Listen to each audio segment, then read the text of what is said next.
לי שלושתנו ביחד. לא יודע, זה... הם יודעות כפליסטר. הבחור המטליסט.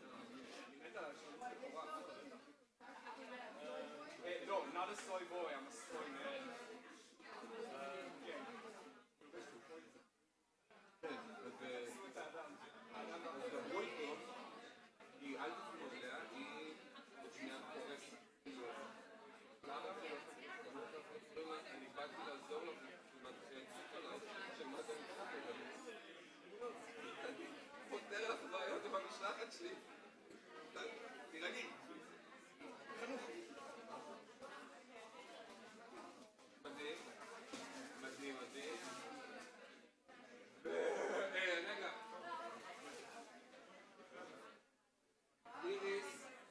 איריס אמורה להיות בשיחה נוספת בשם. זאת אומרת שאנחנו לא נוכל לעשות משלחת, אלא רק ב8 או 8:30. לי נראה שב8 או 8:30, בחרב האחרון, אנשים כבר יהיו all over, בירות ביד, או דברים אחרים ביד, אולי כן עדיף שנקבע מחר בצהריים או משהו, או worst case scenario.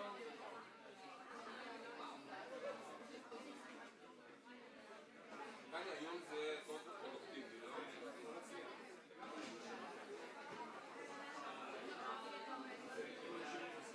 כולנו פה עד משהו. כאילו, תראה יותר בצהריים, שנעשה כולנו צריכים לעבור בדיוק.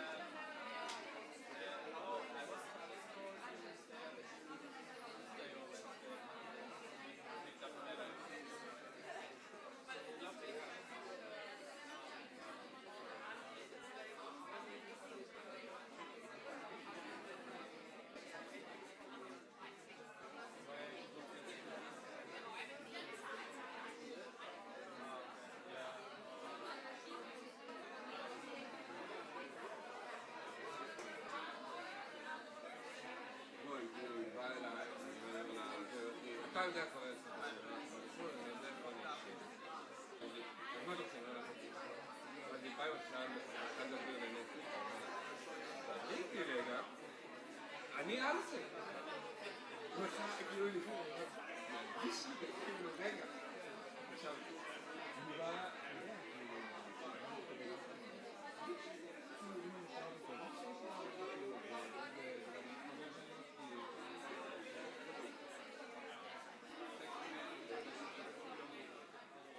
גוי, בלחץ לא נהפך לך לכל משבר של כל החטיבה. וזה, אני כך וכך, אבל יש לנו עוד בעלות פרטים. אני כך 15. אין מידה קלה? לארג' יש הרבה.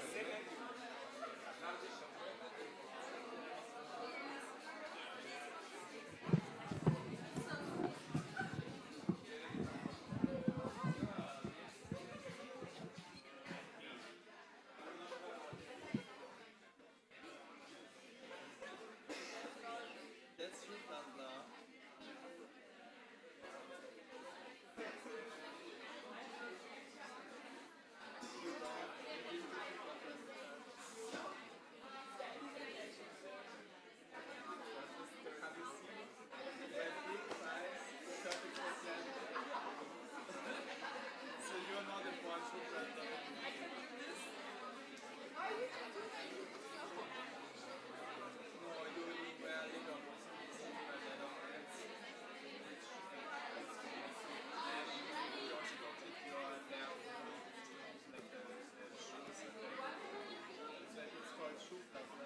Everyone, we're going to start in 30 seconds.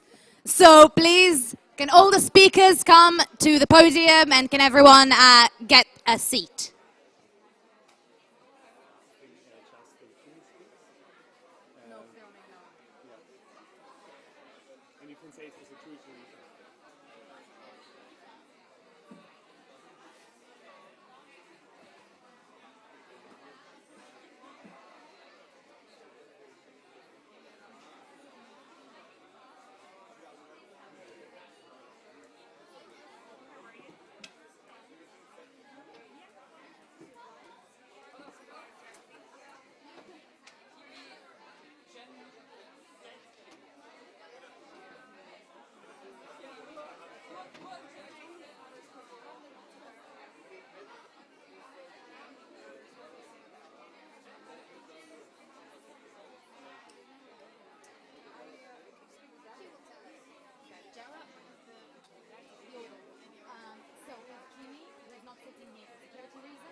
I'm gonna fill it.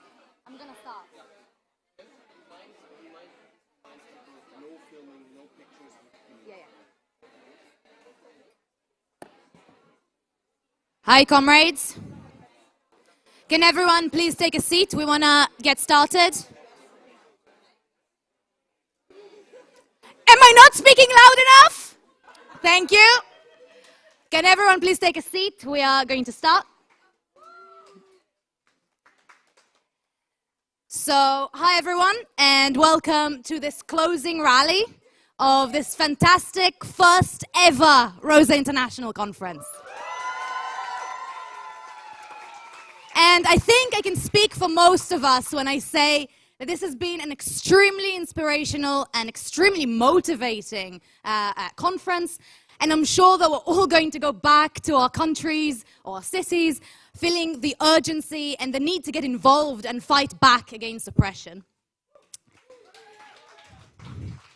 This weekend also highlighted the most exciting part about Rosa and the ISA, in my opinion at least.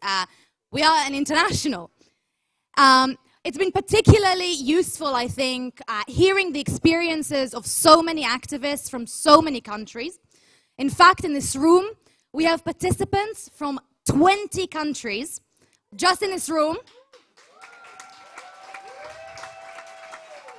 And on Zoom, we have participants from at least 11 more countries. And these countries are spread on every habitable continent on the planet. Although next year, maybe we should campaign with the penguins, I'm not sure. So it's been so interesting learning about how different, but also, how similar situations are around the world, and firming the understanding that capitalism is a global system. So the only way to win against it is to be international too. Conferences like this one show us what kind of international solidarity, coordination, and struggle are possible. And that's why we're finishing this weekend by asking perhaps the most urgent question of our movement. How do we actually win? And we spent the weekend discussing different aspects of the feminist and socialist movements, from the history of struggle to current movements around the world. We've highlighted the way the capitalist system oppresses us based on our gender, our sexuality, our ethnicity, and our nationality. We talked about the origins of our oppression, explained why we can't win true liberation within the confines of this rotten system, and heard from fierce fighters about the struggles taking place in their respective countries. This isn't just inspirational, although it definitely is. It's also about us learning from our collective experience, both the rich history of our movement, its successes, but also its shortcomings, as well as people in this room who have first-hand knowledge of the struggles, who we can learn so much from. Luckily for us, there are a lot of these people in this room today, which also means that we have a lot to go through. So without any further ado, let's begin. Our first speaker is going to be Kimi from Austria.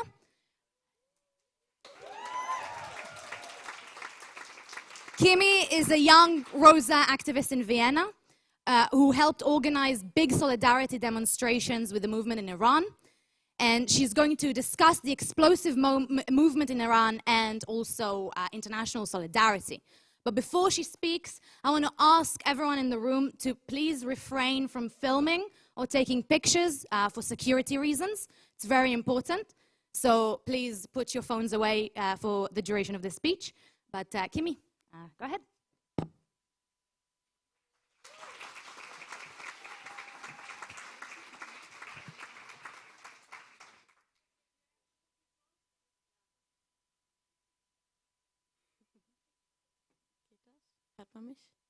Can you hear me?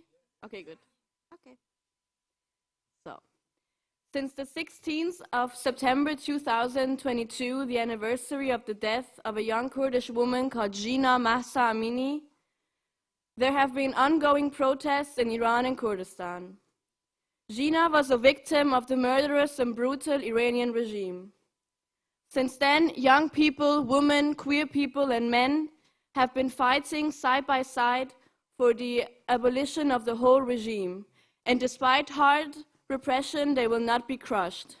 Jin Jian Azadi echoed through the streets of hundreds of cities, expressing both solidarity with the struggles and anger at the entire capitalist system that pushes women around the world into suffering. Iran is a country with many problems. For years, people have struggled with massive inflation, which has led to massive poverty that has increased child labor. Thinking about whether it will be the eggs or the olive oil that you buy has been the normal state for millions of people in Iran and Kurdistan for years. The people in Iran live in a dictatorship led by Khamenei, which is based on the oppression of national minorities, the oppression of women and queer people, and on corruption, leaving no room for opposition. But even before the revolution was stolen by the mullahs in 1979, the people in Iran lived under the Shah, who usurped wealth and starved the masses. Now, one can ask the question, why did the death of a young Kurdish woman cause such a wave of national and international protest? Despite repression, arrests, murders, and recently the poisoning of young schoolgirls, people in Iran are still fighting and protesting. Kurds and non-Kurds are taking to the streets together, shouting, "Kurdistan will become the grave of fascism," and fighting together against the rotten system. People in Iran, in Austria, and worldwide instinctively connected Jina's death with the question of the system, with the demands for the release of all political prisoners, and with the demand for equal rights for national minorities. It is crystal clear to them that this system as a whole must be abolished, which is made clear by the demo slogan, "This is the last message, our goal is the whole system."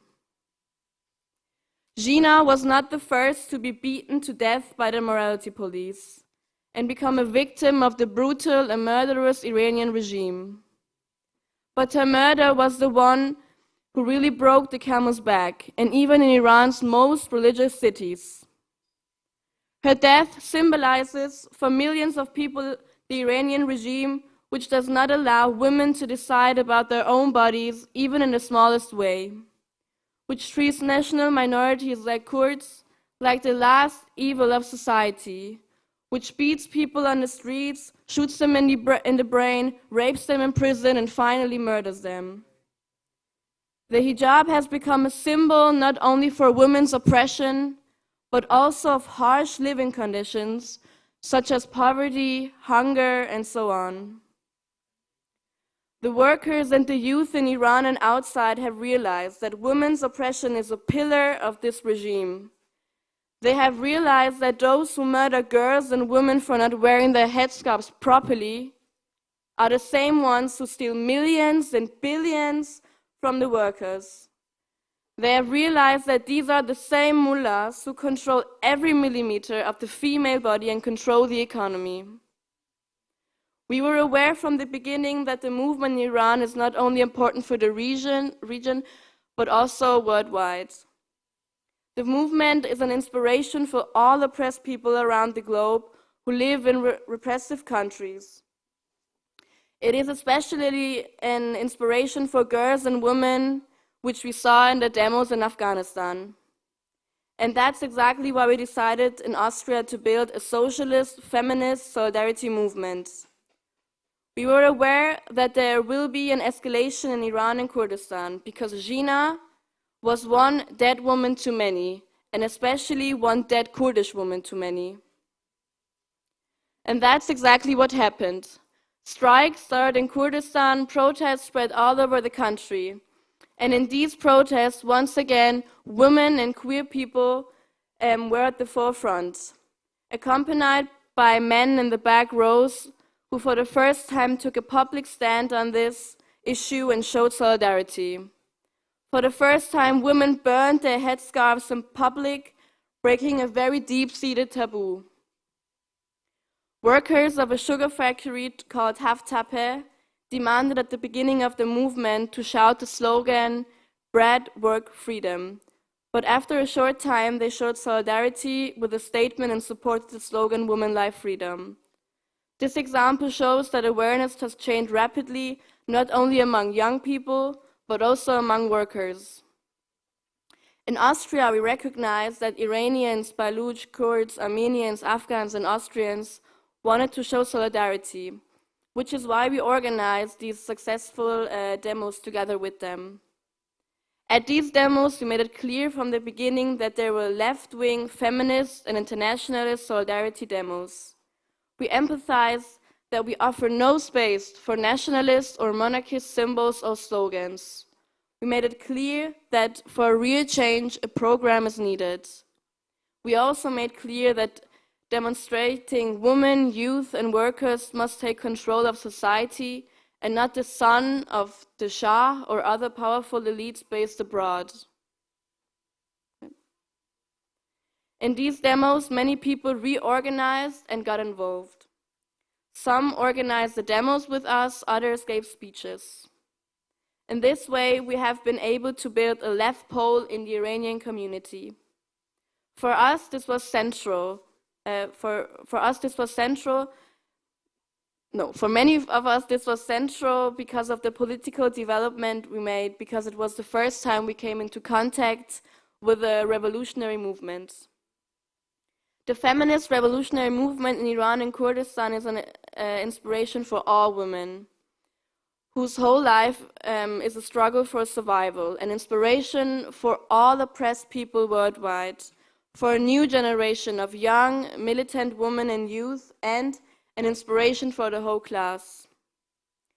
The situation in Iran and Kurdistan shows that a struggle against this regime needs a socialist, feminist movement. But it also shows that a real change of system is inseparable from the demand for full equality of women. Women, students, and young people have had a completely new experience in the recent months. A completely new fight. No. Women, students, and young people have had a completely new experience of struggle in the recent months. Even if the protests are broken up by strong repression, women will not forget that they burned their headscarves. They will not forget that they danced in the streets in public for the first time in 44 years. Students will not forget that they went on strike. They will not forget that their mothers demonstrated. And men will not forget that their girlfriends, partners, sisters, cousins, and mothers risk their lives every day.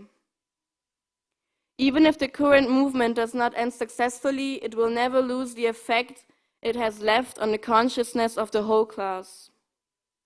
The movement will come back It will be stronger, braver, more experienced, and better prepared.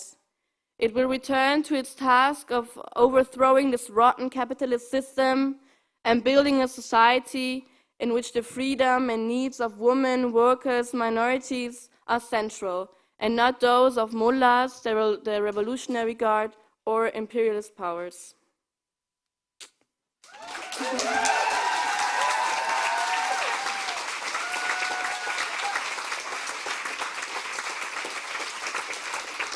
Thank you so much, Kimmy, for this really inspirational speech. I think all of us in this room are looking to Iran, and it's really interesting and important to hear about it.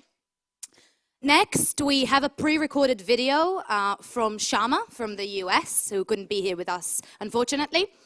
And some of you may recognize her, as she's not only an ISA member, but also an elected Seattle Council member. She's going to speak about the situation in Seattle and how, through struggle, Seattle became a safe haven state for abortion. So bear with us while we put the video on.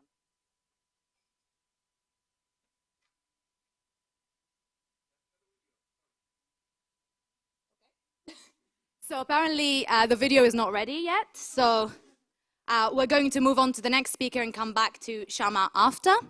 So our next speaker is going to be Angeline from Belgium, who's the regional trade union leader who helped to win €14 minimum wage in Ghent University. So.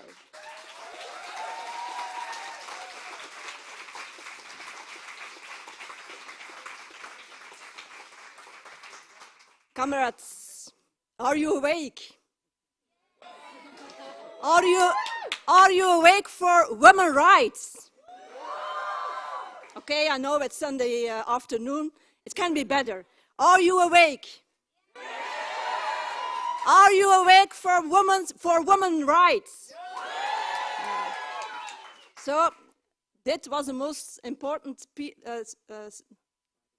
part of my speech, yes.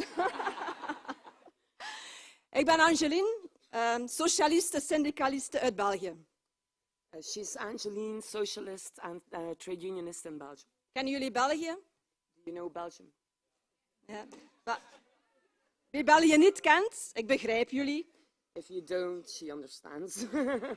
We zijn maar een klein land met 11 miljoen inwoners. We're a small country with only 11 million inhabitants. Okay. We zijn gekend voor onze chocolade, frieten en wafels. We are very well known for chocolate, chips and waffles.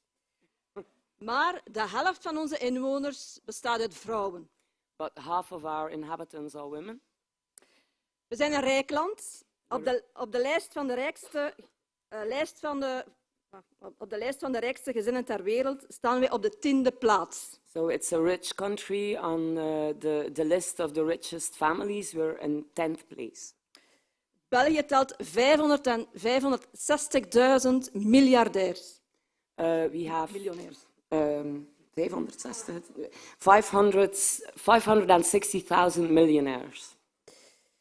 Elk jaar produceren onze Belgische werknemers 507 miljard euro aan goederen en diensten. Belgian workers produce for 507 billion euros goods and services. Kort gezegd, er is veel geld in België.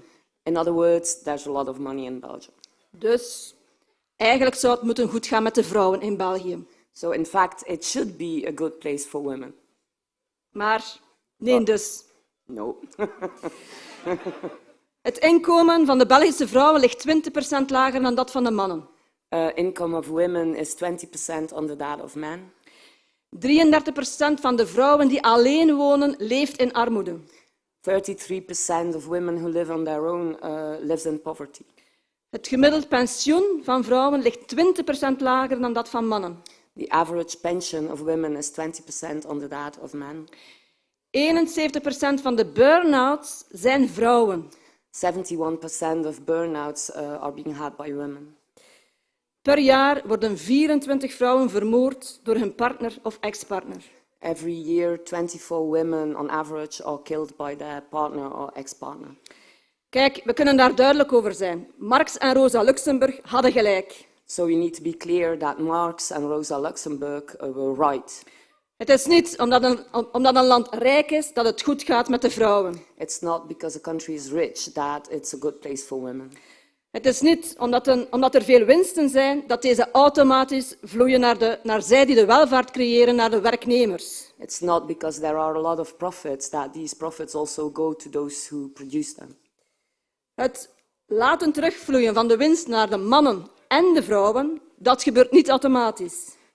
Having profits go to men and to women is not something automatic. Daarom zijn jullie rosa-activisten nodig. That's why we need you, Rosa activists. Daarom zijn socialisten nodig. Daarom zijn vakbonden nodig. That's why socialists are necessary and that's why trade unions are necessary. Daarom is actie voeren, staken nodig. That's why we need to have actions and we need to go on strike. En die acties moeten vooral internationaal georganiseerd worden. And those actions should be organized internationally. En ja, ook wij vakbonden doen dat veel te weinig. And yes, also the trade unions do that not enough. Want het kapitaal bestrijden, dat gaat niet lukken, elk apart in zijn eigen land. Because fighting capital is not possible if we try to do this in every country isolated from each other. Het kapitaal internationaal bestrijden. Fight against capital in an international way.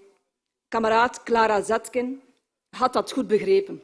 And comrade Clara Zetkin had understood that. Kennen jullie Clara Zetkin? Do you know Clara Zetkin?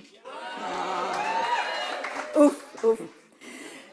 Clara was een bijzondere vrouw, geboren in Duitsland en uiteindelijk gestorven op 77-jarige leeftijd in Rusland.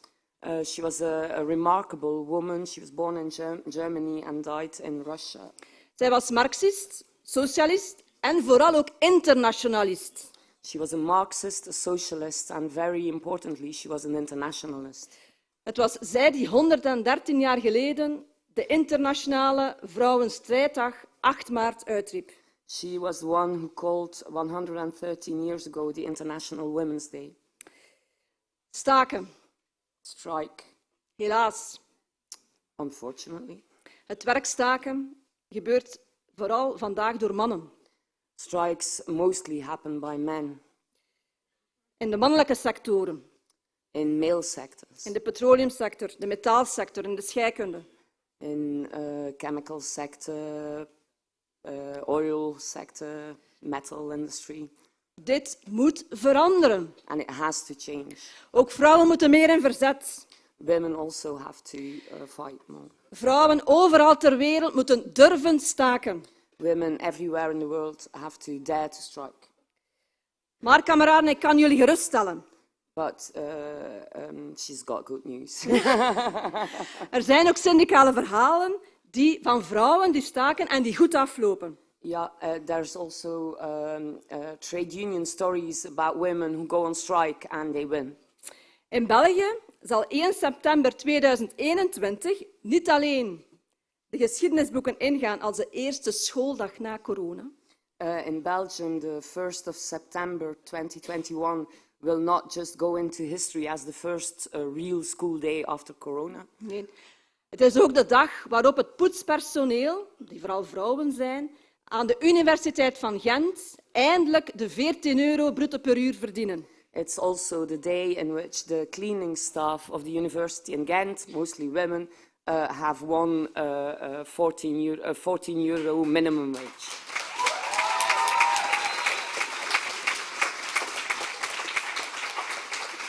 En die overwinning was het gevolg van een staking. And that victory was the result of a strike. Maar met dank van heel veel activisten. But with thanks to a lot of activists. Mensen die solidair waren. People who were showing solidarity. Professoren, studenten. Professors, students. Maar ook Rosa Gent. But also Rosa in Ghent. Dus ik wil... Absoluut. Ik wil inderdaad een applaus vragen voor de dames van Rosa Gent. Mai, Rebecca, ik vergeet er heel veel. dikke merci voor die solidariteit. So she wants to show. I'm not going to repeat the names, you understood, right? Members of Rosa and Ghent. Maar één overwinning is natuurlijk niet genoeg. But one victory is not enough. We moeten de strijd voor een hoger minimumloon in veel meer landen voeren. We need to fight for a higher minimum wage in many more countries. Om te beginnen in Europa. And to start in Europe. We moeten het Europees vakverbond daarvoor mobiliseren. We need to mobilize the European trade union structures. Kennen jullie Lauren Berger? Do you know Lauren Berger? Zijn hier Frans mannen, Franse dames? Are there French people here? No? Oké, now I understood. Lauren Berger is eigenlijk een Fransman, maar hij is vooral de voorzitter van het Europees vakverbond. He's the French chairperson of the European Trade Union. Het wordt tijd dat wij, alle vrouwen samen, om te beginnen in Europa, hem serieus wakker schudden voor onze eis voor hogere minimumlonen. It is time that we, sort of wake him up to have that struggle for a better minimum wage. Kameraden, onze strijd is lang. The struggle is long. Maar mag ik eindigen met Rosa Luxemburg? But can she finish her speech with Rosa Luxemburg? Het was zij die zei, stijgende dividenden betekent vallende arbeiders. She said rising dividends means failing workers. Falling workers. Yeah, falling workers. Vallende arbeiders, mannen en vrouwen. Falling workers, men and women. Maar het zijn vooral de vrouwen die dieper vallen. But it's women who fall more profoundly. Ik nodig iedereen uit hier in deze zaal. Laat ons samen vakbonden en socialistische vrouwenbewegingen die val naar beneden van vrouwen stoppen. So she wants to call everyone here to let's together, trade unions and socialist women's organization, stop that falling down. Laat ons vanaf morgen samen opstaan. Let's get up tomorrow morning. Laat ons allemaal samen het verzet voeren. Laat ons in actie gaan. Let's build the resistance. Let's go in action. Tegen het patronaat, tegen de werkgevers, tegen de macht van het kapitaal. Against the bosses and against the power of capital. Leven het socialisme, leven de vrouwen in de sociale strijd. Long live socialism and women in struggle.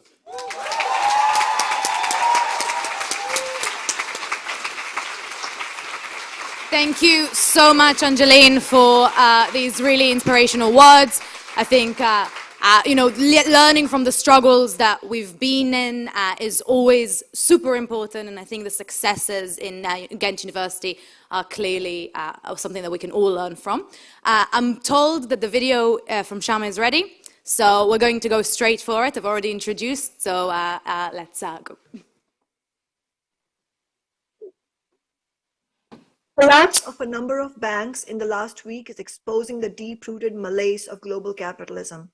It's too early to say definitively if these are early signs of a full-blown recession. However, working people globally have certainly not forgotten what happened in the aftermath of the Great Recession that broke out in 2008. As the Occupy movement said in 2011, the banks got bailed out while working people got sold out. The banking crisis this time around is happening in the wake of the unprecedented cost of living crisis that is rippling through lives across the world. And this is on top of working people having faced the pandemic and the recession while billionaires became trillions of dollars richer. Working class women are shouldering the brunt of these multiple crises. This is, of course, particularly true in the neo-colonial world, but even in the United States, the richest country in the world, women are among those who are suffering the most from economic precarity. During the depths of the pandemic, 13 million women, 18% of the entire United States female population, lost their jobs. And while the American corporate media is celebrating the overall rebounding of women's employment, those numbers mask deepening inequalities on a class basis, where a small section of wealthier women is seeing modest gains in their standard of living, while working class women fall farther and farther behind. The women's movement has been largely dormant in the United States since the defeat and overturn of Roe v. Wade. But the anger against this historic attack on reproductive rights, against sexist culture, laws, and economic conditions has only been growing among tens of millions of young people and workers. Along with the anger, there is a widespread desire for a fight back and a search for a political strategy. We saw this after the repeal of Roe v. Wade. Women wanted a serious fight back, but none was on offer.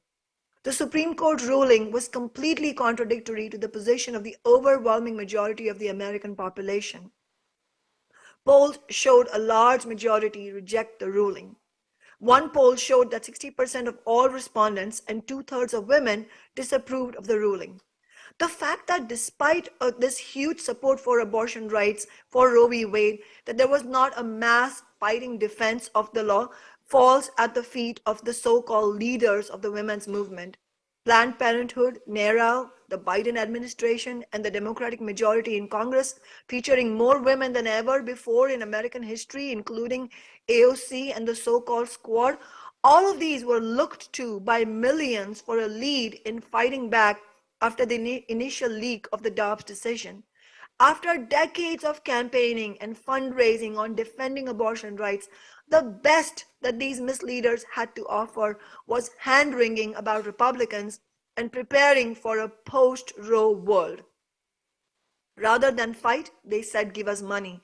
Rather than federal funding for abortion, they spoke of fundraising for the travel assistance and mutual aid networks. Because of their absolute failure, people are being forced to rely on mutual aid, but it will never be anywhere close to sufficient, and it will never be a substitute for the actual right to free and safe abortion on demand, not to mention free, high-quality, socialized healthcare for all. Responsibility also lies with the big sections of the labor leadership that are tied at the hip to the Democratic Party and refused to mobilize their members and organize protest and strike actions, instead urging their members to vote for Democrats in the midterm elections. The Democratic Party has failed to codify Roe over a 50-year period when they controlled both houses of Congress and the presidency on a number of occasions. In fact, the Democrats actually helped to enact the anti-abortion Hyde Amendment in 1918. This legislative provision prevented federal funds from being used to provide abortion.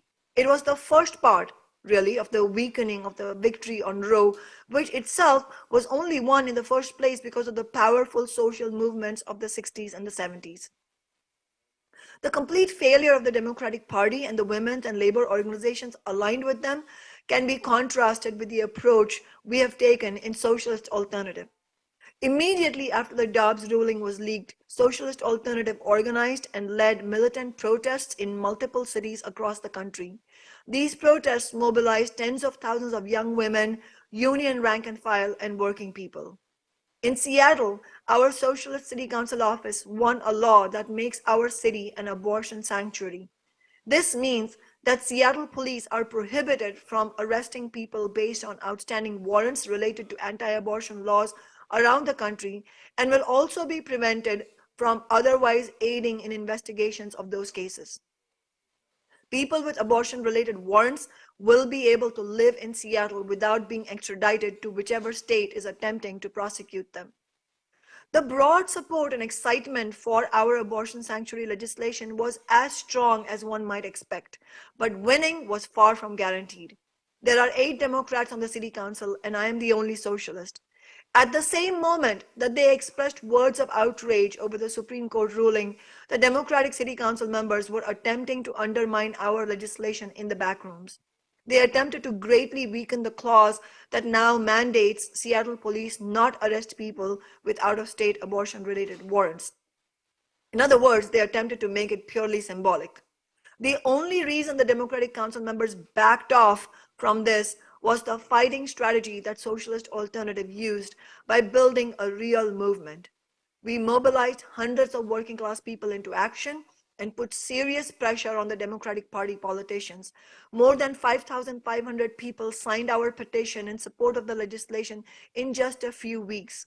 On the day of the City Council vote, dozens of people testified in public comment demanding that Council Democrats vote yes without watering down the bill. We continued building public momentum in the autumn months of last year when we won full funding for abortion in the city by making it the principal demand of our annual People's Budget campaign. And once again, we mobilized young women, union members, and socialists to fight to win that. The lessons from both the defeat of the abortion rights in the United States and the victories that we have won through socialist alternative is that we need a new party for working people that is not tied to the corporations and the billionaires. We need a party that is democratically organized and whose elected representatives will, like me, take home only the average worker's wage and remain accountable to working people and the oppressed, and use their elected positions to relentlessly build the organized force of the working class. And really, such working class parties are needed everywhere, because this story of being sold out by so-called progressive politicians, that's a global one. Even when we force so-called progressive politicians to stand with us because of the strength of our movement, we still cannot afford to draw the wrong conclusions. The Seattle Democrats, for example, did not suddenly become genuinely progressive when they voted for our abortion sanctuary legislation. At the same meeting, in fact, these same Democrats secretly brought forward a vote to end Seattle's $4 an hour pandemic hazard pay that grocery workers had won. It is only because we used a fighting strategy based on building movements that our Socialist City Council office has won unprecedented victories, like the $15 an hour minimum wage and the Amazon tax that taxes big businesses to fund affordable housing, and a whole series of renters' rights victories. The ongoing attacks by the right wing on abortion rights, women's rights generally, on LGBTQ plus community members, and the attacks by the ruling class on workers, all of this is a visceral reminder that neither women and LGBTQ people, nor the working class as a whole, will ever be liberated under capitalism, and that every gain that oppressed people will win under capitalism can be taken back from us. What is needed to defeat the right is a mass movement organized around a program of demands that represents the needs of working class and poor women and of working people broadly, that brings people together on the basis of our common interests as working class people. Because no worker benefits when the ruling class attacks women or LGBTQ people or other oppressed groups. This only benefits the bosses by dividing us. We need organizations that are independent of the capitalist parties, based on the principle that an injury to one is an injury to all. Organizations that put forward bold demands and are prepared to use class struggle methods to win them, including protests, walkouts, direct actions, and strikes. In short, what is needed is a socialist, feminist approach that fights against the oppression of women, LGBTQ, and all working people, as well as against the rotten capitalist system itself. So what would an international socialist feminist program look like? It would stand right this moment for an international struggle against war, working class women of Ukraine, Russia, and the world uniting against war and imperialism, for the expropriation of large fortunes, taking the big corporations under the democratic control of the working class, for free, high-quality healthcare, the elimination of patents, and taking the pharmaceutical industry into democratic public ownership, for full sexual and reproductive rights, sufficient resources for sex education, contraception, and access to free and safe abortions, as well as the possibility to raise children without life in poverty, for the end of violence against women, and for the end of all forms of anti-LGBTQ bigotry, including transphobia, for a major increase in public spending and the development of policies to fight violence against women, including shelters and sexual violence services accessible to all, for good union jobs and affordable housing for all,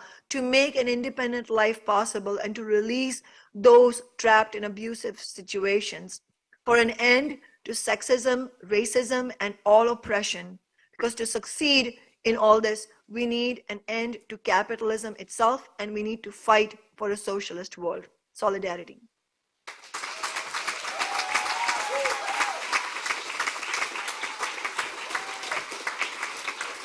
I think it's so good to have this video from Shama here. It really shows how we can win real victories and real relief for women right now, even within the capitalist system, if we fight. But I also think that it's really important to highlight the points about how every victory can be taken away. So we have to do more.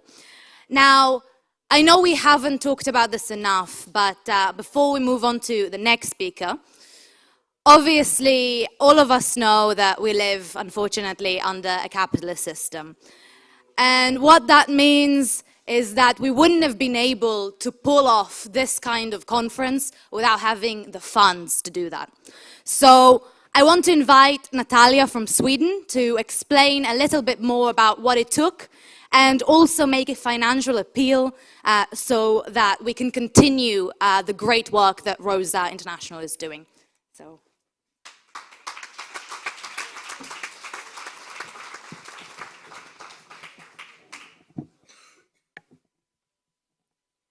So before I start, I have an announcement from JJ that there will be pens somewhere, so you can fill out these forms and you can leave them at the doors before you leave, and don't leave without filling them in. So we have had 2 fantastic days, intense but fantastic. We have prepared our forces for the struggle, and when this week is over, we have a huge task that awaits us. We will continue to organize and build for a socialist society. In order to succeed, we need money. This is why I have been asked to hold a fundraising appeal. In other words, I'm going to ask you for a shitload of money. We need to raise 10,000 euros in about 12 minutes. That's about 830 euros per minute. So far, we have collected 565 euros from 15 people that have contributed.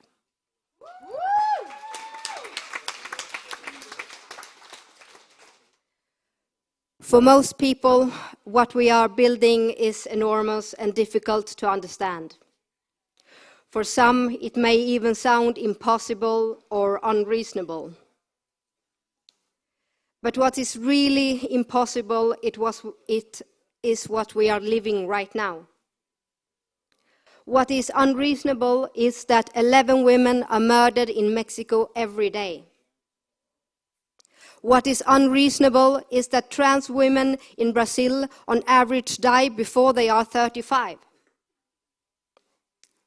What is unreasonable is how difficult it is now to get an abortion in parts of the US and many other parts of the world too. In Poland, abortion rights activist Justyna has been sentenced to 8 months in prison for helping another woman obtain abortion pills. This is unreasonable. In Sweden, a court of 4 men in their 50s acquitted a 5th man of raping a 10-year-old girl.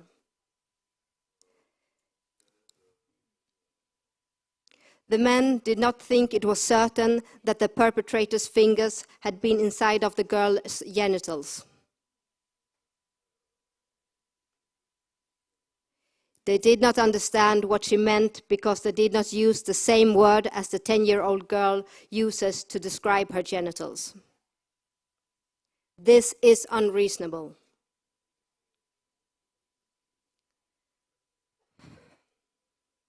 I'm not standing here and asking for charity, because what we are doing is not charity. What we are doing is political. Charity is compensation for a failed system.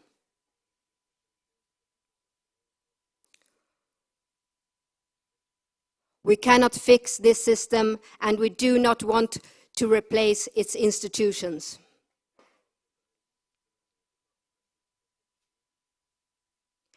I want you to think about how much you can give.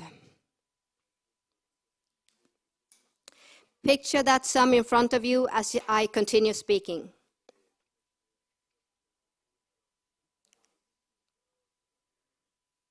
We all have different circumstances.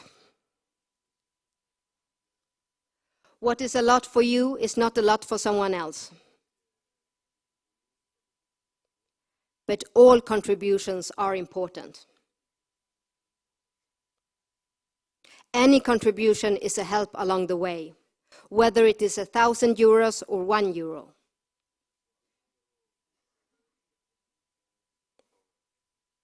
And I know that you are struggling in many ways.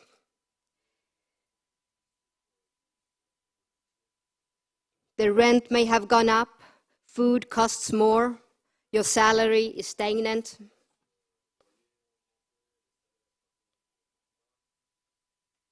And your ticket here has already created a hole in your finance.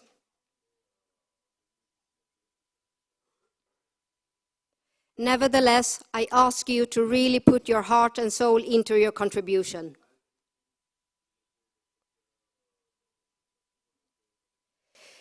It is not cheap to be a socialist,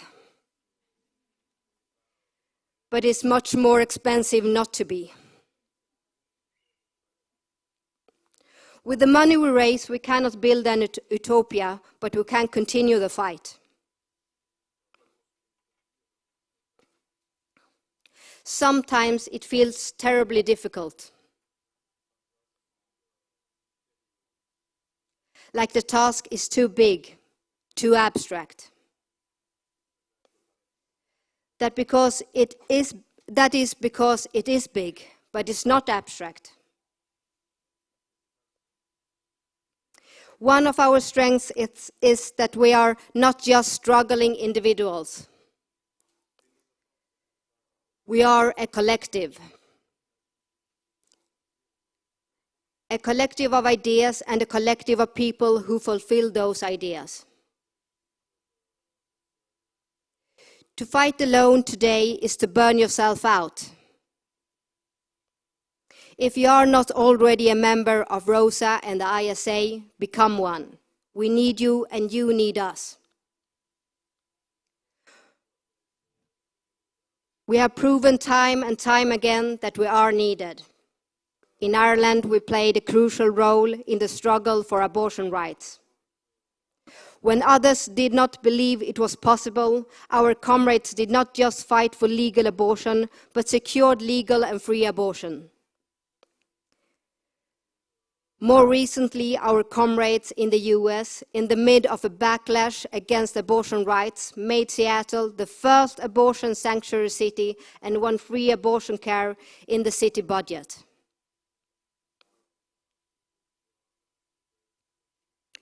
These are the experiences we take with us in the continuing struggle for reproductive rights in other countries. To organize costs money. Growing costs money. This event became bigger than we initially predicted. This is, of course, fantastic, but it also means that we needed to rent a bigger room.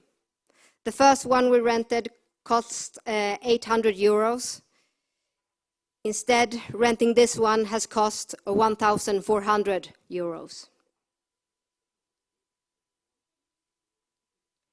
Being internationalists costs money, and we really are. We have comrades from Hungary, from the US, Poland, Romania, Italy, and many other countries. We have participants from 20 countries here. We have 9 comrades from Latin America.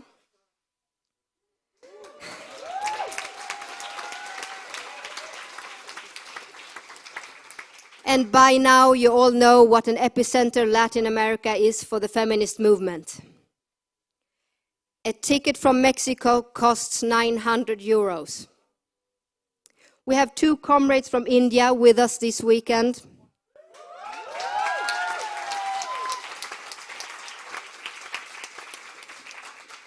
India were just 2 weeks ago the upper caste men accused of horrific gang rape and torture of a 19-year-old Dalit woman in Uttar Pradesh were acquitted by the court.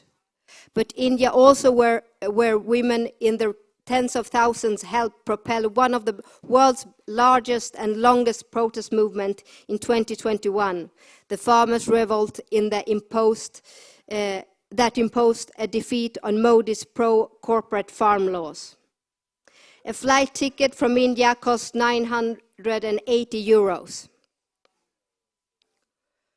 We have one comrade from South Africa with us this weekend.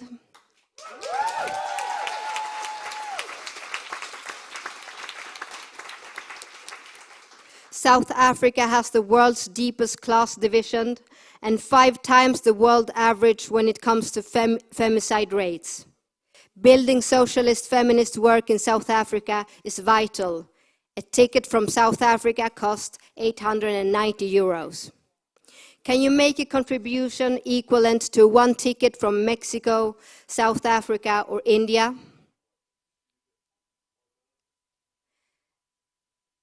And it's not just the traveling itself that costs money. Even such a thing as applying for visa costs money. Within this system, we are not even free to move around as we please. Borders, governments, the police, the military, and authorities are working against us. Our comrades from Mexico almost lost their flight due to the border control in Europe. And other comrades from, example, Nigeria didn't get their visa approved. The visa application from India has cost 200 euros. Can you make a contribution equivalent to a visa application? But it's not only those of us who are physically here in the room who are at the meeting today. Because we are internationalists, we have many people with us digitally. For all people watching online, this appeal is for you as well. Broadcasting has also cost money. Webcams, tripods, and such boring things as cables and adapters also dig small holes in our pockets. A hole that is 125 euros big. Can you make a contribution equivalent to the boring but important cables? Comrades in Russia and Hong Kong are forced to work in exile. I want you to remember this when you make your contribution. And some of you have already given generously. Please consider stretching your budget a little bit more.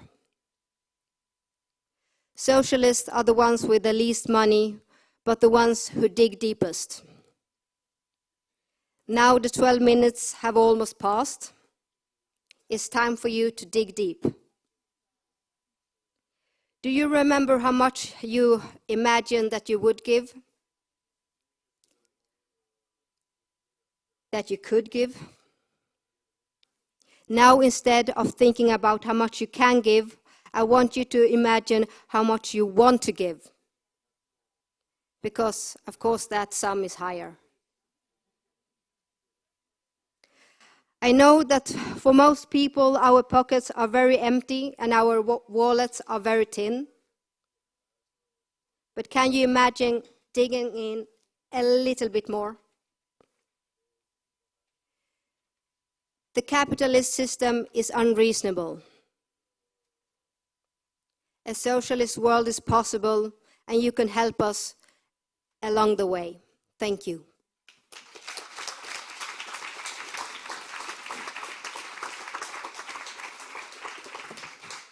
Thank you very much, Natalia. I think this was, the best way to explain just how important it is for us to get these donations and be able to do what we actually want to do with Rosa, which is grow it and win these victories that we're talking about today. Next, we have Ruth from Ireland, and Ruth is a socialist feminist activist and a former member of the Irish Parliament, who is going to discuss the heroic abortion struggle in Ireland and how it was won. Now you can clap.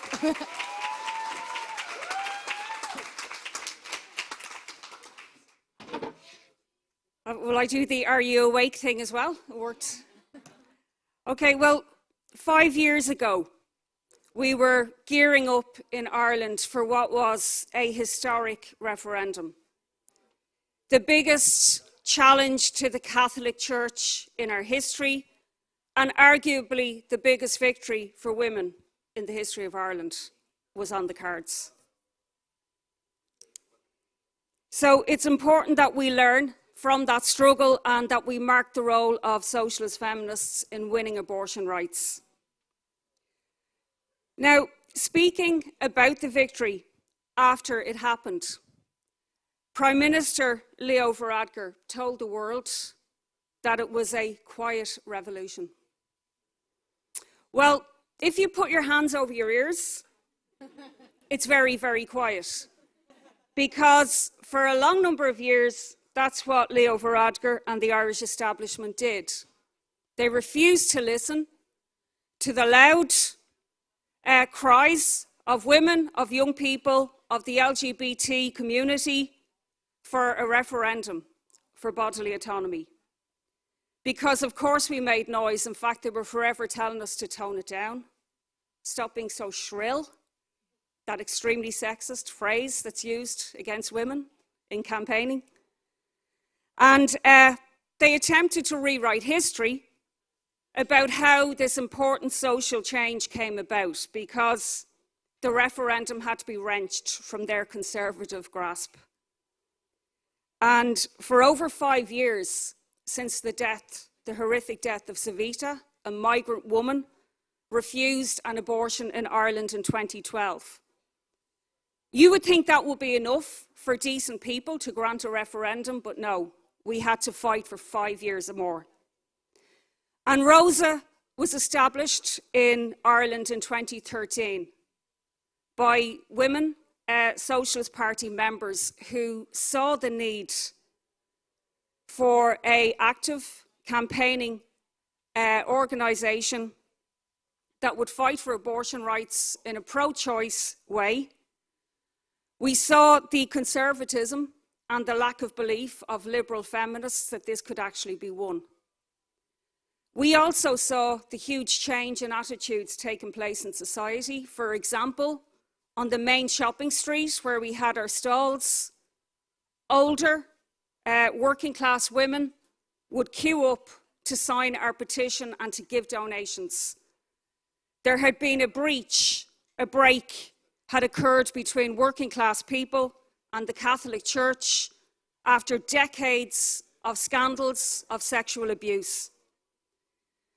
And in May 2014, a by-election saw for the first time a socialist feminist, myself, because I didn't say that yesterday, elected to the Dáil, to the Irish Parliament, that added to the platform. We were able to represent the movement outside the Dáil, inside the Dáil. And we discussed our priorities, things like the housing crisis, still a massive issue, austerity being wielded at the time, and leading the charge for abortion rights was our priority too. And we wasted no time. We published the first bill ever to repeal the Eighth Amendment, which was the ban in the Constitution. And at the same time, we planned a major publicity action, the abortion pill train, where Rosa activists ordered illegal abortion pills online and travelled from Dublin to Belfast to collect them, but telling the whole world that we were doing it. And we should note that that action was actually condemned publicly that morning by some feminists who accused Rosa of threatening the underground distribution network of the abortion pills. They were effectively advocating, keep quiet, keep abortion in the shadows, and knowledge of the pills confined to a few. We, on the other hand, wanted to come out of the shadows. We wanted to blow the whole lid open on abortion. And it was time for working class women to have access also.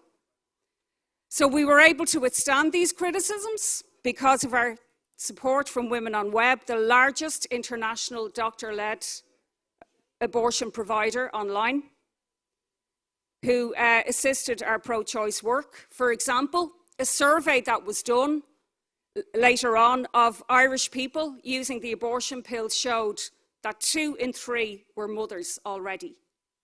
So they were working class women who couldn't travel because of childcare and costs. So I see the time is already moving on. So the purpose of our action was to defy the 8th Amendment, to provide access to those who needed it, but also to show the futility of the abortion ban, that it was no longer just travelling outside the country to access abortion. We had abortion in Ireland. People were having abortions in their bedrooms. And this was going to be a powerful argument in showing that if you continue to keep a restrictive abortion law after a referendum, it will be futile. It will be on, the issue will continue. We got massive publicity for that, and Rosa also organised buses travelling the country, going to different cities, providing pills to those who needed it, but also holding political rallies in each of those cities, building support for repeal, building support for Rosa. These buses were greeted by supporters, but sometimes protesters as well. And we realised that we could face 14 years imprisonment for the actions, but we reckoned, rightly, the state had no interest. They liked that safety valve of illegal abortion.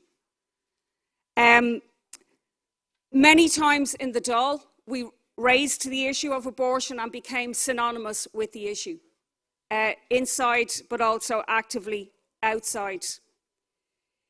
Rosa added to the relentless pressure on the political establishment with stunts, rallies, stalls, meetings. Our referendum posters that we produced highlighted the realities of abortion, while the official campaign said pretty much nothing.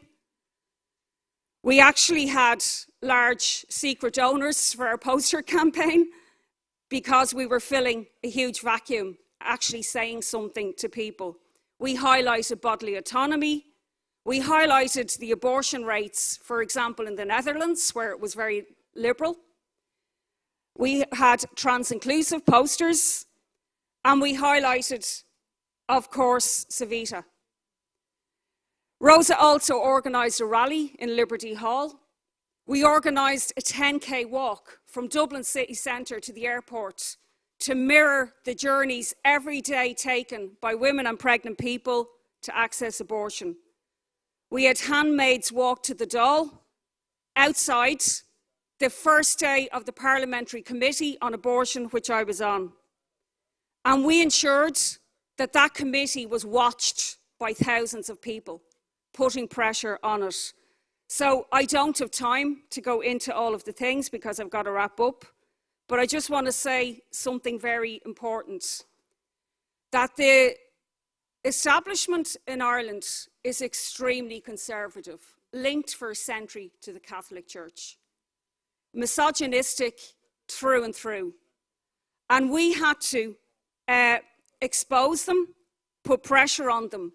But the only abortion they were talking about was for rape and fatal fetal abnormality. The actions that Rosa took with the abortion pills and generally of a pro-choice character made that limitation impossible. We, through facts on the ground, through exposing the numbers using the pills, were able to give the TDs, who later cited that this was a game changer.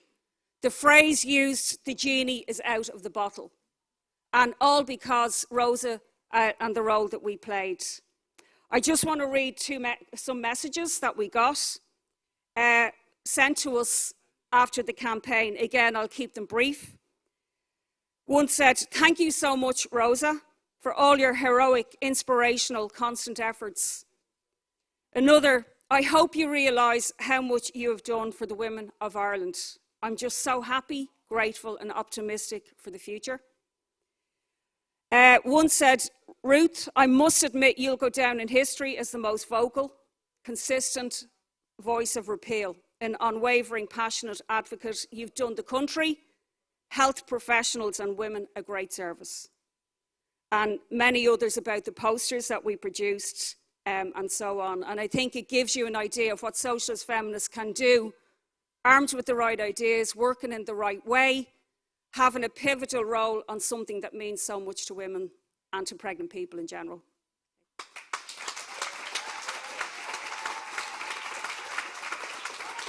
Thank you so much, Ruth. And I can say from first-hand experience when campaigning for the last Ruth election campaign that Rosa is known and is definitely connected to this victory, and not for no reason. I think that Ruth explained really well how that happened, and I think that especially in the context of the far right rising, and especially with the context of abortion rights being taken away across the world, it's incredibly important for us to look at the victories that were won in Ireland and how we did it with our organization as well, and learn from it. So thank you so much, Ruth, for speaking. And now we're going to go to Mai, who's a socialist feminist activist from Belgium, and she's going to speak about Me Too and also the tangible victories that the Belgian movement managed to win within Me Too. So thank you, Mai, for agreeing to speak. Hi, can everybody hear me? Yes. Last year, a well-known Belgian plastic surgeon was convicted for the first time in Belgium for misogyny.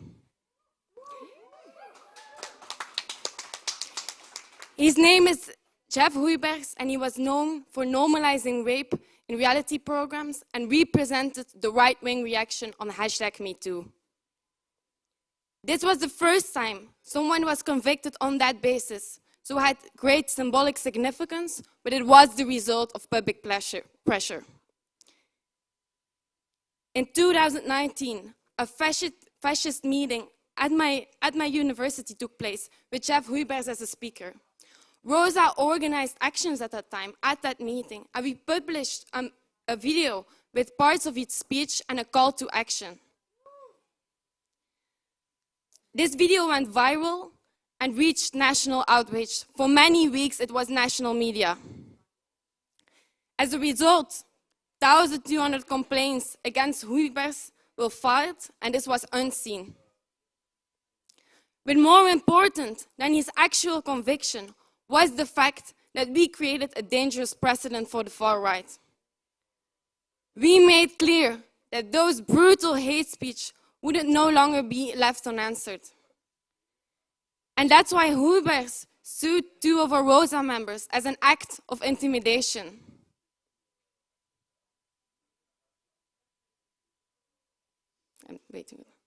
Obviously, that doesn't work. But we were clear from the beginning that public pressure was not enough. We need a permanent organization to connect current movements with the broader struggle against the system that feeds misogyny. Because in the global context of the backlash against Me Too, only a few weeks ago, Huybers has largely been acquitted as a result of his appeal of the case. According to the judge, his sexism should be seen in the context of free speech. And there's an interesting study that recently has been published. It says, last year, we saw the deadliest rise in anti-LGBTQIA+ violence in the past decades in Europe and across Central Asia. And so the key point of the study is that this rise is connected to the growth of the far right and the populist right and the increase in hate speech. And so this fully undermines the argument that free speech is a justification for the active propagation of violence. Because the far right will continue to push the boundaries of what's acceptable, and recent trials serve as a justification for this. In 2020, a young black student named Sanadia was killed during a hazing ritual of an elitist fraternity. I think Keely said at the beginning of this conference something about vomiting, but I'm sure if you will read about the torture that prefaced his killing, you will definitely vomit. The fraternity was known to force people into sexual acts, physical abuse, and dabble in fascism. And journalists asked, why did a young black guy join that student circle in the first place, known for its brutal racist culture? His friends replied that he did not support the values of the group, nor had he the ambition to make friends. His dad is a migrant factory worker. And so he believed that joining such a group would obtain him to help to make connections, to build a network, and to obtain social mobility. Because the fraternity is the home for the sons of lawyers, CEOs, and politicians, and they represent the so-called future Belgium elite. And this explains sexism, racism. It does not come out of the blue. It's the result of the culture of the elite who actively try to impose their ideas on society. For example, Andrew Tate abuses a sense of failure amongst young men and presents sexist behavior as a way to buy back your status. And this is the product of a survival of the fittest mentality of capitalist society. When you fail, it's your own responsibility. But the death of Sanadia explains that the ruling elite will never respect working class people. The elitist student group almost faced complete impunity. Only after public pressure, the university took sanctions. Now the trial enters its third year, and after many cover-ups, it's clear this case is a great example of the class justice system under capitalist society.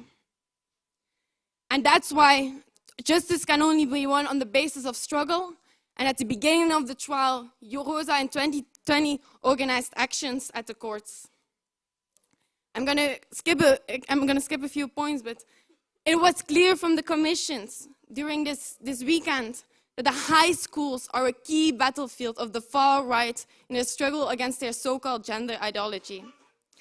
This completely clashes with the sentiment amongst young people who are reclaiming pride in expressing their gender identity.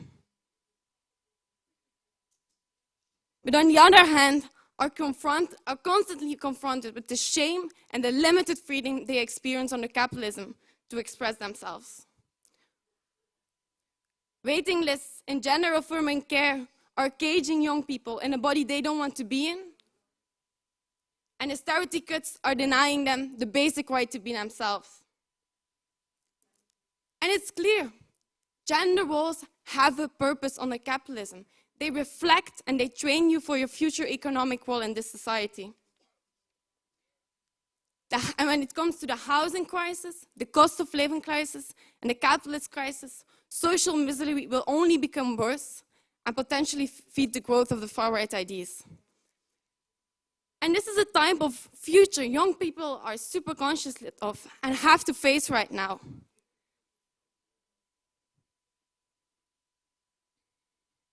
And even if they see that the problems are systematic, if they don't believe a real alternative is possible, insecurities about the future can lead to doom visions and mental health issues. That's why a key task of Rosa International is offering a clear socialist alternative. And this is key because in many countries, this discussion about even the option of it is absent in the public debate. And deception about the possibility of socialist change will only strengthen the far right.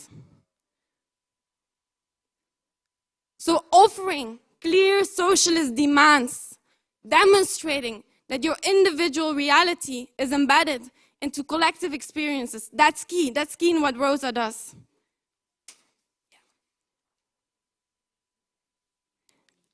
And so I want to make some advertisement for a Pride is a Protest this year, in which the link between waiting lists in gender-affirming care with the budget cuts in the healthcare sector will be a key issue this year. This is an example of the type of working-class unity Rosa wants to build and that we need to build to battle the right-wing reaction. And by finishing, I want to make some time to have a special thanks for Angeline to come here to the conference. And also thanking her for being an active advocate in combining the feminist movement and the socialist movement. Thanks. I forget. And also, we have a Belgium summer camp, 7 till 13 July. Everyone should come.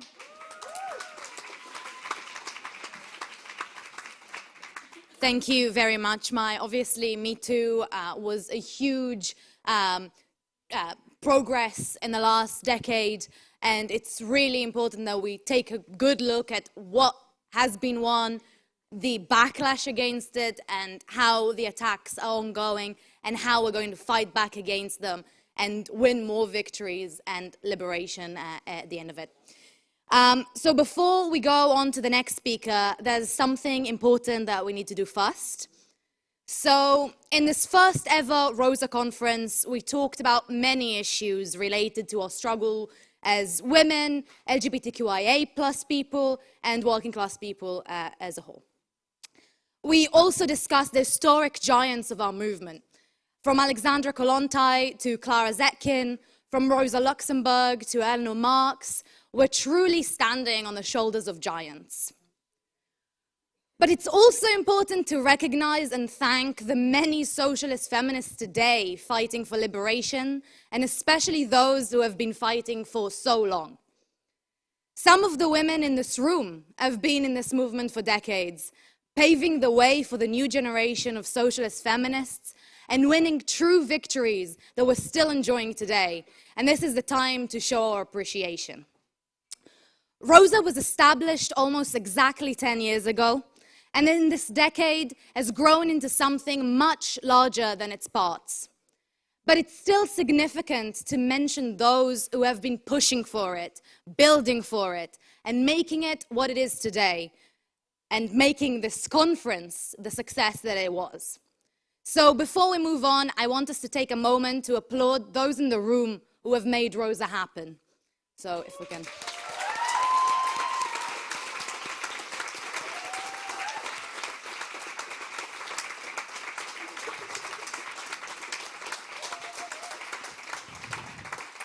But we're not done. There's still a couple of people that I think we should specifically mention.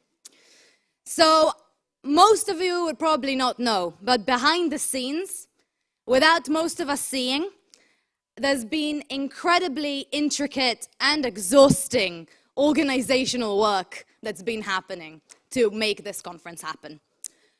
So much so that these organizers have taken on roles that are usually and traditionally reserved for women, so that we are freed to focus on the politics exclusively. Coordinating accommodation, finding speakers, ordering food, making sure that the technical elements like the Zoom rooms and microphones are working, and so many other important tasks fell on their shoulders. And I think that we can all agree that they've done a fantastic job, and this job allowed for the successful conference to happen in the first place. So it might be unusual to see men on the receiving end of flowers and chocolate, and especially for organizational tasks like this. But trust me that there's no one who deserves it more. So I want to please invite Dara and Philip, our Brosa guys, to the stage for making this happen. And just so everyone knows, we're completely bombarding them. They have no idea that this is happening.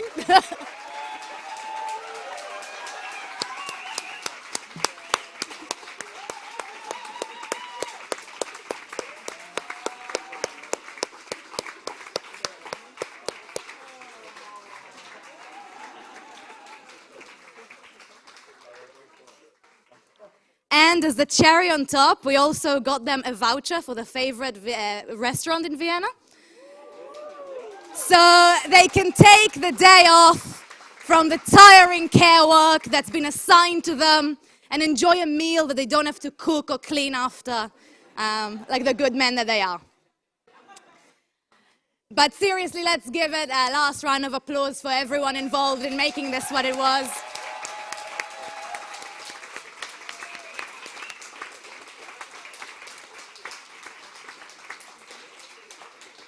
And now one last thing. So this conference isn't just about the past, it's also the future. Now, 10 days after International Women's Day, we're already thinking about our next actions, our next campaigns. And we have a few dates that we've marked as highlights in the coming year. First is International Nurses Day, which takes place on the 12th of May. Then we have the Pride season in the summer, between May and July. Then we have the International Day for Abortion Rights, which takes place on the 28th of September.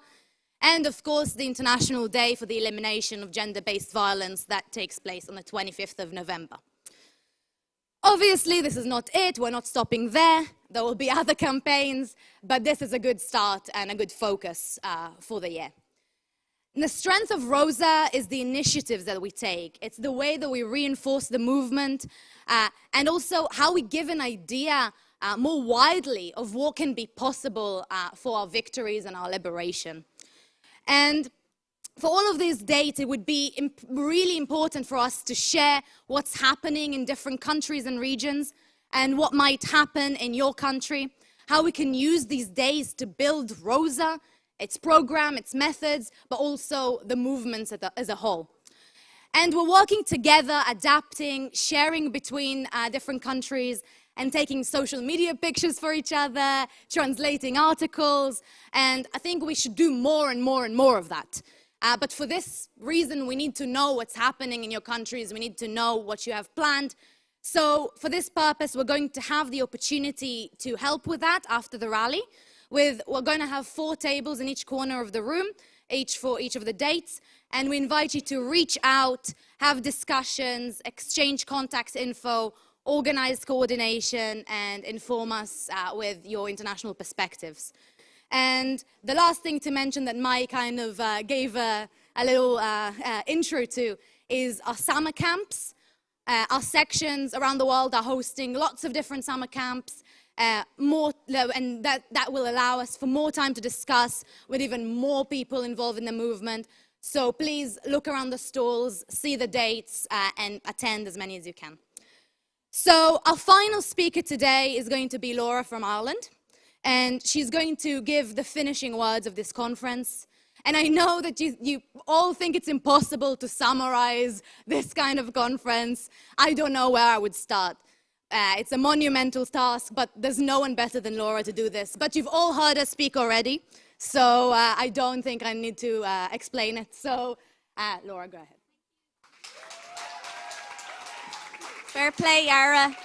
Okay, I've just been asked to say a few words to sum up this event. I promise I'll be quick, but I want to make sure you're still with me, right? So we're going to start by saying our bodies, our lives, our right to decide, and you have to say it with me. And the reason why is it links so many struggles, abortion rights struggles, trans rights struggles, the right to live free from gender-based violence and abuse in all its forms. So come on, show me you're awake. Our bodies, our lives, our... That was a bit feeble. One more time. Our bodies, our lives. Okay, nice one. There's a bit more pep in that so I'm happy with it. Okay, so this was a first. The first ever Rosa International Socialist Feminist Conference. I've been told by a history buff that it's actually, despite the fact that we're in the heart of a beautiful city with amazing socialist history, that it's also the first ever socialist feminist conference in Vienna in history. And definitely, this is a first of me starting my speech, and Yara kind of ruined it with that bit there, but starting my speech talking about how brilliant the cis men have been as central to making this event happen. No. But seriously, to have the idea, I actually find it really inspiring, and a few different activists from around the world made the point to me to see how extremely dedicated socialist activists would give all their time, do all the boring organisational work to give space for the women, the gender non-conforming people to do the political work and the political tasks at an event. And speaking from experience, even with the best intentions in the world, that is not a normal thing in the working class and socialist movement. That is a really positive, and it's actually really inspiring. And one of the reasons why that's important to point out is this event couldn't happen. Rosa International Conference couldn't happen without the 100% backing of the ISA, the International Socialist Alternative, of which I am a proud member. And I would appeal to everybody here who isn't already a member to consider joining us today, because we need to build the strongest possible revolutionary socialist movement and organisation all around the world in our fight against capitalism. And we know, and everyone who's been at this event knows, that is not something that is something that we will do that will aid us to build Rosa International Socialist Feminist Movement in a much more developed way. This is the first conference, but it should be the first of many, and we should be building for events of hundreds and thousands, in fact, of organised socialist feminists to fight for socialist feminism inside this vital movement that we know is suffering a huge backlash, but also is going to continue. And we are so happy that we had guests here, socialist feminists in the Clara group in Prague in the Czech Republic, socialist feminists in a group that we've made the first connections with and discussions with this weekend from Hungary, and we really value that collaboration, and we want it to be the first steps in deepening the building of an international organised socialist feminist force, movement and struggle. I also want to say that we had many things that struck me about the weekend. One of them was contributions in the workshops from young people, young women, talking about, in a very moving way, about gender-based violence and how it affects them in their lives, about the trials and tribulations of trying to access an abortion that they recently needed, about giving birth to a premature baby. And every single time those contributions were infused with that person linking it to the exploitations and oppressions that are meted out to working class women, working class people, oppressed people the world over, and trying to politicise it and find a way to make that into how we can fight and how we can organise. And that's something that I think is absolutely in the heart of what we do in Rosa. I think the contributions from the comrades who came from all around the world strengthened and made absolutely central our pro-trans liberation, our anti-racism, our anti-imperialism as absolutely inextricable from our socialist feminism, and that was there in every discussion that I attended. I also want to say that we have a very talented bunch in this room, and the poetry, the music enriched us so much and actually are central to sustain us in our struggle and our fight and give us all optimism and hope for what kind of movement we can build going forward. The 2010s, a new wave of feminism has emerged. The 2020s has seen revolutionary feminism emerge in Iran, as the speaker explained. That's phenomenal and inspiring beyond belief. We need that revolutionary feminism, and we need to organise to infuse it with anti-capitalism, with the solidarity of the exploited and the oppressed to the absolute max, and with the urgent need for a socialist alternative. I want to say that on my way in this morning, a little poster caught my eye, and I did scoff at it in my head to myself and laughed. it was a left group, obviously, that's active in Vienna, that I'm sure we fight with and will organise with in Vienna in many protests and so on. But pictures of Marx everywhere. And what's the first thing that they're discussing? What's the way forward for women's rights, Marxism or feminism? Come on, comrades, would you get a life? You know what I mean? Not only would I be scoffing at you, but every single young woman, young LGBT person at the heart of revolutionary feminism in Iran would be thinking that's ridiculous. So, anyway. Yeah, knew I'd get a cheer for that. I also, no time for that vulgar Marxism. Yeah, I'm wrapping up now, my friend. So, I'm actually going to just say, in my last word, one of the very somber and serious issues that we discussed throughout the weekend is how the far-right threat of capitalism is emanating so fundamentally from this system of crisis itself in this unique moment of multifaceted crisis for this brutal system. And that we have to renew, every single one of us, our commitment to building the socialist feminist movement and alternative. And in doing that, it's about striking forward in struggle, but it's also about learning the lessons from the history of the best traditions of working class feminism and socialism that we also treaded through this weekend. And that is a note that we will finish on, because Bread and Roses is the anthem of Rosa's socialist feminist movement. It is the anthem of Rosa's International Socialist Feminists, because it's harking back to that history, but also absolutely summing up in two words what we want for all of humanity: freedom from poverty and the ability to live a life of beauty and hope and solidarity that we know, and we've seen glimpses of it over the weekend, and the brilliance of our poets and our singers and all the rest of what humanity could achieve in that context. And we're going to invite some singers up, our talented musicians up to sing Bread and Roses, and hopefully you'll join in.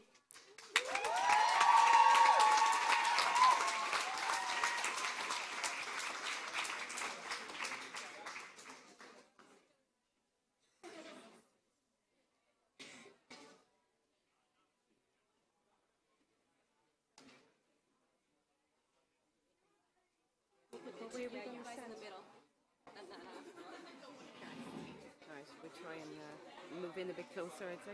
We'll circle around. Okay. Are they going to join us? Yeah. I think they have it on the whole bit. So ideally we want to be about this far. Yeah.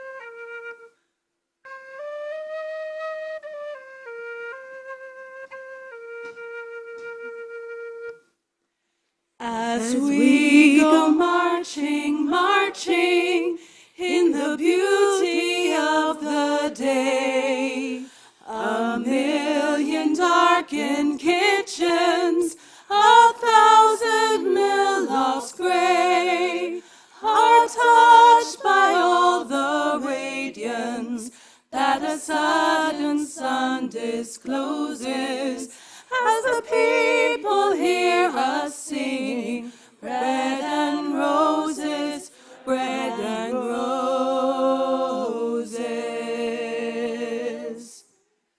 As we go marching, marching, unnumbered women dead, go crying through our singing, their ancient calls for bread. Small art and love and beauty, their drudging spirits new. Yes, it is bread we fight for, but we fight for roses too. As marching, we battle too for men, for they are women's children, our comrades, loves, and friends. Our lives shall not be sweated from birth until life closes. Hearts starve as well as bodies. Give us bread, but give us roses.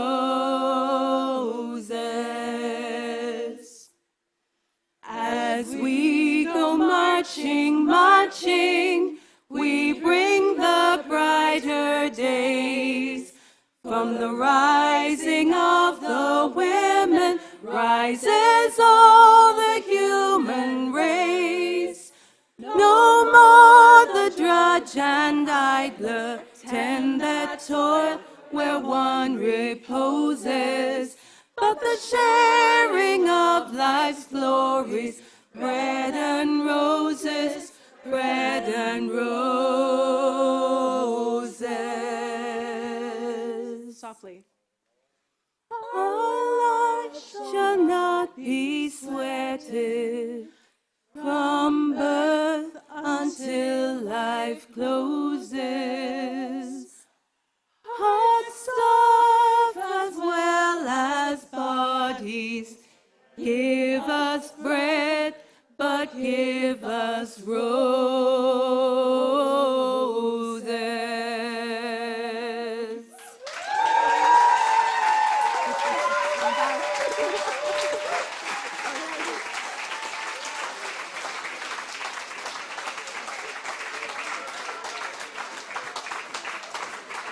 Thank you so much, comrades. This is the end of this conference. Thank you all for coming, and hopefully see you soon at our next activities. Please remember about the rooms, about the tables in the room, in the corners of the room, and also the boxes for the donations. And also, if you lost a phone, a Google One phone, it's here, so come and pick it up. There will also be dinner. You know where it is and when it is. And there's going to be a social as well until 8:30. Yes, here.